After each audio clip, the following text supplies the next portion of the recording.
এটা ছিল 11ই ডিসেম্বর। ভোর রাত্রে ঘুম থেকে উঠে রেডি হয়ে ব্যাগপত্র নিয়ে দুগ্গা দুগ্গা বলে বেরিয়ে পড়লাম। এত কুয়াশা, স্টেশনের এপার আর ওপার দেখা মুশকিল। এরপর ট্রেনে করে হাওড়াতে পৌঁছে বাস ধরে চলে যাই শিয়ালদা। একে একে সকলে জড়ো হলাম। কোথায় যাচ্ছি? আরে সেটা না হয় একটু পরেই বলবো। ট্রেনের নির্দিষ্ট প্ল্যাটফর্ম ঘোষণা হয় এবং আমরা সবাই আবারও হাঁটা শুরু করি। এরপর ট্রেন চলে আসে আর আমরা দেখতে পাই সস্তা শাহরুখকে। এই তো, এবার বলি, আমরা কলেজের সকলে মিলে যাচ্ছি সুন্দরবন। যাই হোক, এরপর ট্রেন দখল করে ব্যাগপত্র সাজিয়ে হল্লা করে পৌঁছালাম ক্যানিং। সেখান থেকে বাসে উঠে পড়লাম। হই হই করে প্রাকৃতিক দৃশ্য দেখতে দেখতে পৌঁছালাম লঞ্চ ঘাট।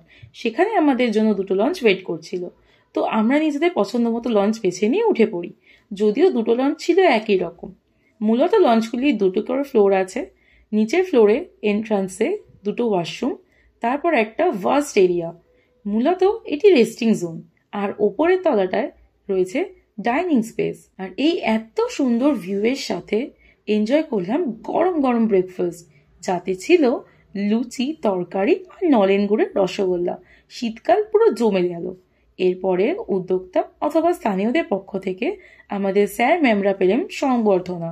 এরপর ভিউ এনজয় করে অশ্লীলতার সাক্ষী থেকে চললাম আবারও পেট পুজো করতে।